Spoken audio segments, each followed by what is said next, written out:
ఆ వాక్యాన్ని మన హృదయాల్లో మనము భద్రపరచుకోవాలి. ఆ వాక్యాన్ని మన హృదయంలో మనము నెమరి వేసుకోవాలి. నెమరి వేయటం అంటే తెలుసా మీకు ఎవరికన్నా? జెనీలియా, నెమరి వేయటం అంటే ఏంటి? పదే పదే వెళ్ళి వేయటం అంటే వెళ్ళి వేయటం, పదే పదే దాన్ని చూడటం అంటే ఏంది? వెళ్ళి వేయటం అంటే ఏంది? నెమరి వేయటం అంటే ఏంది? చెప్పండి, ఎవరైనా నెమరి వేయటం అంటే ఏందో? మీ బర్రెలు వేయట్లేదు ఏంది ఇప్పుడు? తినిన దానిని భద్రపరిచి దానిని మళ్ళీ తీసుకొచ్చుకొని దానిని నమిలి మళ్ళీ దాన్ని తినటనే దానిని నెమరి వేయుట అంటారు. వెళ్ళి వేయటం అంటే పదే పది ఒక పదాన్ని, యెహోవా నా కాపరి, యెహోవా నా కాపరి, నాకు లేమి కలగదు అనే ఈ విధంగా 10 సార్లు పలికితే ఆ పదం ఏమైంది? గుర్తుంటుంది. దాన్ని వెళ్ళి వేయటం అంటారు. ఇక్కడ ఎవరు పండితులు లేరు, ఎవరు పామరులుగా ఉండకూడదు. పండితులు ఎవరు లేరు, ఎవరు కూడా పామరులుగా ఉండకూడదు. దహించు అగ్ని ప్రార్థన మందిరం అనేది ప్రభు మనకి ఎందుకు ఏర్పాటు చేశారు చెప్పనా? మన గ్రామంలో ఉన్న, మన ప్రాంతంలో ఉన్న దురాత్మ అంధకార శక్తులు ఎట్లా ఉన్నాయంటే, కనీసం మొదటి రోజు ఒక సేవకుడిగా వచ్చి ఈ గ్రామంలో ఇలా పరిశుద్ధాత్మ పూర్ణులై ఈ గ్రామంలో ఇలా కాలు పెట్టిన క్షణము ఎలా ఉన్నాయి తెలుసా? ఆ గ్రామంలో సేవకుడు కాలు పెట్టినప్పుడు అక్కడ తేళ్ళు, పాములు, నార్జిమిడి చెట్లు లాంటి వాటి మధ్యలో కాలు పెడితే ఎలా ఉందో ఆ రీతిగా ఉంది ఆ క్షణం. ఇప్పుడు మొదటిగా ఈ గ్రామంలో కాలు పెట్టినప్పుడు.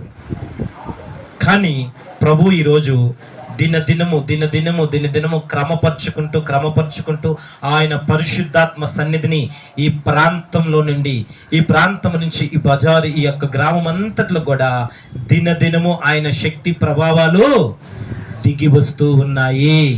హల్లెలూయా. అందుకే భక్తుడైనటువంటి ఒక భక్తుడున్నాడు. ఆయన ప్రవక్తగా చెప్పుకోవచ్చు, ఒక మిషనరీగా చెప్పుకోవచ్చు.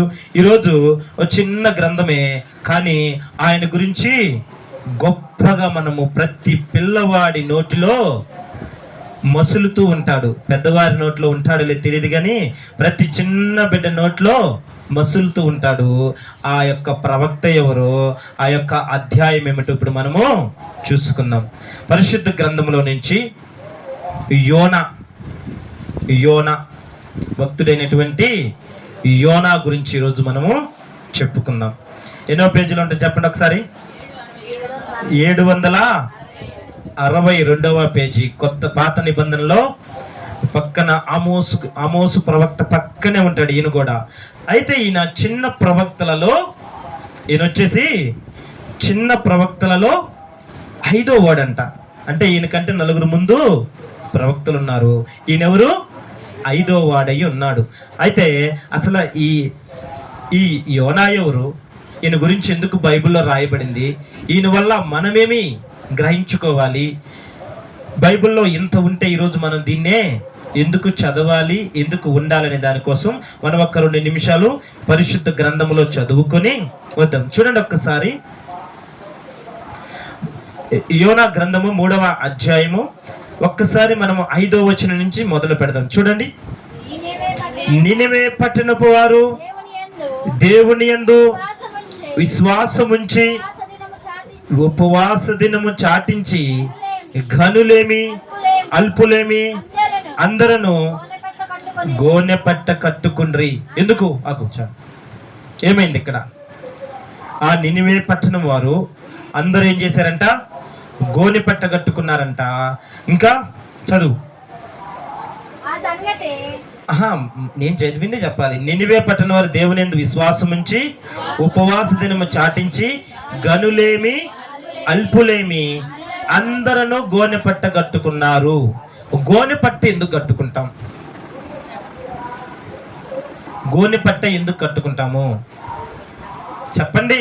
నోరు తెరవరు ఒక్కరు కూడా. గోనె పట్ట కట్టుకోవటం అంటే అర్థం ఏంటంటే శ్రమకు సాదృశ్యంగా ఉంటుంది. మనకు శ్రమలు వచ్చినాయని తెలియాలంటే ఎట్లా? ఆ రోజులలో గోనెపట్ట పట్టుకొని బజార్లలో కూర్చొని ఇలా ఎండ తగిలించుకుంటూ మోకాళ్ళేసి గోనెపట్ట కట్టుకొని, ప్రభువా నేనేమి ధనవంతుని కాదు, నా దగ్గర ఏమీ లేదు, ఇదిగో ఈ బూడిద నేను ఈ బుగ్గను పైన చల్లుకుంటున్నాను, నా దగ్గర ఏమి లేదు, చేసే సమస్తము కూడా నీవు చేస్తేనే నేను నాకు నీ యొక్క మహిమ చేత మాత్రమే నేను అనుభవించగలనయ్యా అని ప్రభు దగ్గర ఒప్పుకునే విధానాన్ని ఆ యొక్క రోజుల్లో మనము గోనె పట్ట కట్టుకోవటం అంటారు. అయితే ఇప్పుడు మనం చూద్దాం ఒకసారి యోనా గ్రంథంలోకి వెళ్తే, అసలు ఈ యోనా ఎవరు? యోనా అనేటువంటి వ్యక్తి గలిలయ అనేటువంటి పట్టణం ఉంది. ఆ రోజుల్లో ఏముంది? మనందరికి తెలిసిన విషయమే, గలిలయ పట్టణము. ఆ గలిలయ పట్టణానికి ఉత్తర వైపు, ఇజ్రాయేలు దేశంలో గలిలయ అనేటువంటి పట్టణాన్ని ఉత్తర వైపులో ఉన్నటువంటి బయలుదేరి వచ్చినటువంటి ఒక ప్రవక్త మన ఈ యోనా గారిని చెప్పుకోవచ్చు. అయితే ఈయన వచ్చేసి యారాబాను అనేటువంటి రాజు, యూదులను ఇజ్రాయేలును పరిపాలిస్తున్నటువంటి యోనా అనే యారాబాము అనేటువంటి రాజు పరిపాలన జరిగే సమయంలో ఈయన ఉన్నాడని మనకి గ్రంథము చెప్తుంది. అయితే ఆ రోజులలో ఇజ్రాయేలు దేశము బహుక్షేమముగా వర్ధిల్లుతూ దేవుని సన్నిధిలో బహు ఆశీర్వాదకరంగా ఉండి ఐశ్వర్యకరంగా ఆ దేశము వర్ధిల్లుతున్న సమయంలో దానికి కొంచెం దూరంలో ఉన్నటువంటి మరో దేశం ఉంది. ఆ దేశము పేరే అషూరు దేశము. ఏ దేశం అది? అషూరు దేశము. అషూరు దేశములో ఉన్నటువంటి ఒక పట్టణము, బహు విస్తారమైన పట్టణమే ఈ యొక్క, చెప్పండి, ఒకటి అడిగితే ఒకటి చదువుతావు, నేనే ఆడ తెచ్చావు. ఆ పట్టణానికి ఆ యొక్క రాజ్యములో, ఏ రాజ్యం ఇది? అషూరీల రాజ్యములో ఉన్నటువంటి ఒక పట్టణము. చిన్న పట్టణం ఏం కాదు, ఇది బహు పెద్ద పట్టణము. ఆ పట్టణం పేరే నినివే పట్టణము. అయితే ప్రభు యోనాని పిలిచి, యోనాకి ఒక దర్శనం అయింది. ఏమనంటే, ప్రభు పిలిచాడు, అయ్యా బాబు యోనా, దా, నీతో నాకు పనుంది. నువ్వు నినివేకి వెళ్ళి ఆ నినివే పట్టణంలో ఉన్నటువంటి దుర్మార్గమును గురించి, వారు చేస్తున్న పాపాల గురించి, ఆ యొక్క నినివే పట్టణములో, అషూరు రాజ్యములో ఉన్నటువంటి ఒక పట్టణము నినివే పట్టణము. ఆ నినివే పట్టణములో ఉన్నటువంటి ఆ ప్రజలు ఏమై ఉన్నారంట? బహు ఘోరమైన పాపము చేసి దేవుని సన్నిధిలో కనీసం వాళ్ళు ఎలా ఉన్నారు? తల ఎత్తి చూచటానికి కూడా అవకాశం లేని విధంగా ఆ ప్రజలు ఉన్నారంట. ఇంకా మనం చూస్తే నహూము గ్రంథం తీయండి. ఈ నినివే పట్టణం యొక్క పక్కనే ఉంటుంది నహూము గ్రంథము 3వ అధ్యాయము.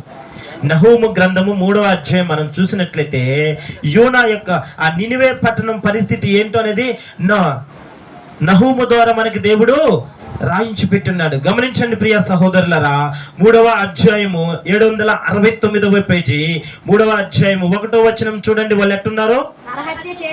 నరహత్య చేసిన పట్టణమా, నీకు శ్రమ, అది ఎడతెగక ఎర్రపట్టుకొనుచు మోసముతోనూ బలత్కారముతోనూ నిండి ఉన్నది. ఇంకా సారథి యొక్క చెబుకుదనియు, చక్రముల ధ్వనియు, గుర్రముల ద్రొక్కుడు ధ్వనియు, వడిగా పరిగెత్తు రథముల ధ్వనియు వినబడుచున్నది. ఇంకా రౌతులు వడిగా పరిగెత్తుచున్నారు, ఖడ్గములు తలతలలాడుచున్నవి, ఈటలు మరలడుచున్నవి, చాలా మంది హతమవుచున్నారు. అగండి, ఇది ఎలా ఉన్నారంట? నరహత్య చేస్తున్నారంట, వ్యభిచారము చేస్తున్నారంట, దొంగతనము చేస్తున్నారంట. ఇంకా మనం చూస్తే మోయాబు పట్టణములో సొదొమ గొమొర్రా అనేటువంటి ప్రాంతంలో చూస్తే మనము ఆ రోజుల్లో తల్లి లేదు, చెల్లి లేదు, పిల్ల లేదు. ఆ ప్రాంతపు వాసులకు కేవలం స్త్రీ అయితే చాలు. వాడు 18 సంవత్సరాల వయసున్న 60 సంవత్సరాలైన ఆ వ్యక్తి స్త్రీ అయితే చాలు, అంత ఘోరమైన పాపములో వరస లేదు, వాయా లేదు, తల్లి లేదు, తండ్రి లేదు, ఏమీ లేదు. ఆ మోయాబు పట్టణంలో సమరయ